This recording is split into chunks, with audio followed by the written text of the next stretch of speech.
Good morning বন্ধুরা, তোমরা সবাই কেমন আছো? আশা করছি সবাই ভালো আছো, যে যেখান থেকে দেখতে সবাই সুস্থ আছো। আজ বুধবার, আমি সোনালি স্বপ্ন ব্লগ থেকে চলে এসেছি। তো সকাল থেকে কি সামান্য কিছু সারাদিনের দেখাবো, তো তোমরা দেখো এবং পুরো ভিডিওটা তোমরা যাতে দেখো সেটি অনুরোধ রইল। তো দেখো, সকালবেলা উঠে আগে আমি চলে এলাম টিফিন করতে। টিফিনে হচ্ছে গোলা রুটি হবে। তোমরা আমার সাইড থেকে একটা গান শুনতে পাচ্ছ হয়তো হালকা করে, তোমাদের দাদা গান করেই যাচ্ছে। ও গান প্রচণ্ড ভালোবাসে, ও গান করে, তো ভালো করে শোনো। দেখো, একটা গান করছে তোমাদের দাদা।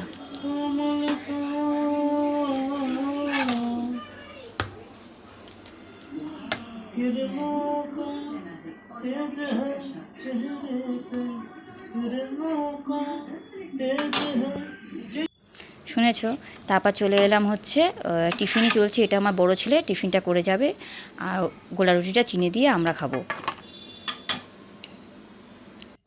সকালে টিফিন দেখালাম, এবার দুপুরবেলায় ইলিশ মাছ নিয়ে এসছে, তো সর্ষে বাটার পোস্ত দিয়ে করব।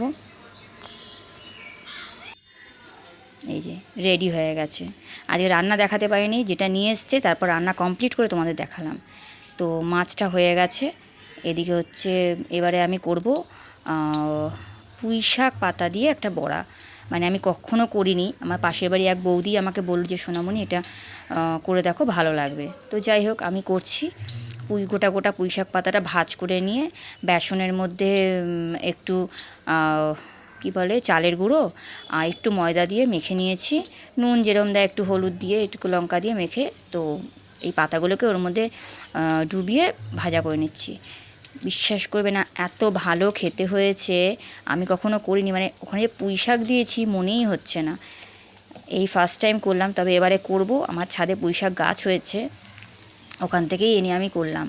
তো এবারে দেখলাম করার পর দেখলাম আমার ছোটো ছেলে তো প্রচণ্ড, ছোটো ছেলে বড়ো ছেলে দুজনেই খুব ভালো খেলো, তোমাদের দাদাও খুব ভালো খেলো, আমার তো খুবই ভালো লেগেছে। জানতাম না এইভাবে করে। তো কিছুটা পুঁই শাক গোটা দিয়ে ভাজ করে করেছি, আর কিছুটা কী করেছি দেখবে, কুচি করে কেটে নিয়েছিলাম, নিয়ে ওই বেসনটা লাস্টে যেটুকু ছিল সেটুকুকে মাখিয়ে পুরো ভাজা করে নিয়েছি। মানে গরম গরম ভাতের সঙ্গে আর কিছু লাগবে না, মনে হবে এই দিয়েই ভাত খাওয়া হয়ে যাবে।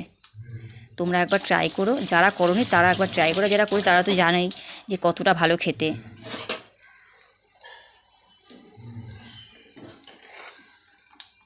আর যে বৌদি আমাকে বলেছে সে হয়তো আমার এই ভিডিওটা দেখবে, এই জন্য থ্যাংক ইউ বৌদিকে।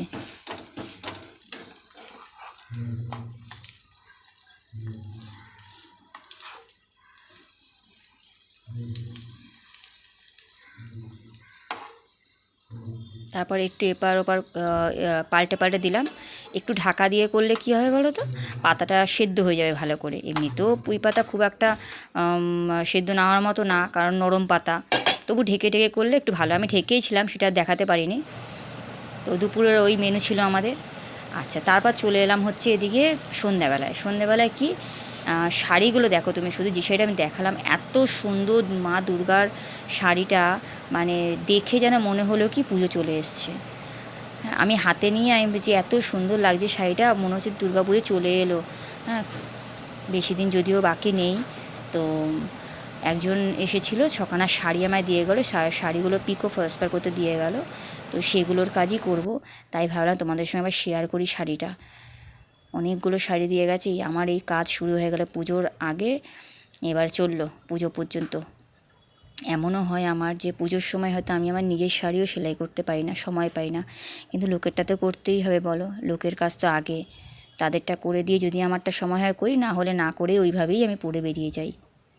এই যে আমার হাতে যে শাড়িটা দেখছো, মা দুর্গার ছবি আঁকা, মানে শাড়িটা হাতে নিয়েই যেন এত ভালো লাগছে।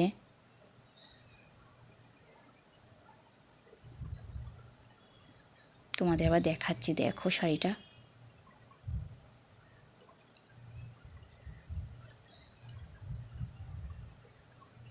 দেখো কতটা সুন্দর।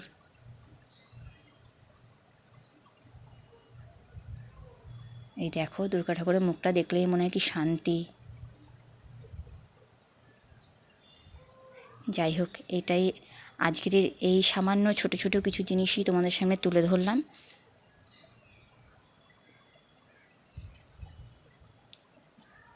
এবারে আমি যাব হচ্ছে ফলস পাড় কিনতে।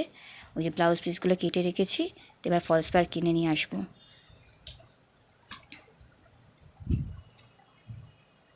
ঠিক আছে, আজ তবে এই পর্যন্তই থাক, কাল আবার নতুন একটা ব্লগ নিয়ে আসবো। আজকে সামান্য কিছু দেখাতে পারলাম, পরের ব্লগে আবার সারাদিনের কিছু না কিছু তুলে ধরবো তোমাদের সামনে। সব প্যাকেট করে নিচ্ছি, ব্লাউজ পিসগুলো আলাদা করে নিচ্ছি, কারণ ওগুলো নিয়েই আমি যাব ফলস পাড়টা কিনতে। আর এই দেখো শাড়ি, দেখো কটা বললাম, 6টা বললাম। দেখো 1 2 3 4 5টা, তলা একটাতে 6টা, 6খানা শাড়ি। আর ওদিকে আরেকজন দিয়ে গেছে, আরেকটা শাড়িও ও পাশে আছে। 7টা শাড়ির ফলস পাড় আমি কিনতে যাবো এখন। ফলস পাড় আনতে যাব। আর এগুলো সব এবার রেডি করতে আজ হবে। তবে এই পর্যন্তই, তোমরা সবাই ভালো থেকো, সুস্থ থেকো। মানে আমার কাজ শুরু হয়ে গেল। আমার ভিডিওটা অবশ্যই দেখো, যদি ভালো লাগে তাহলে একটা ছোট্ট করে লাইক দিয়ে দিও। দেখো এই টাটা। ফলস পাড়গুলো নিয়ে আসি, তারপর আবার তোমাদের দেখাবো।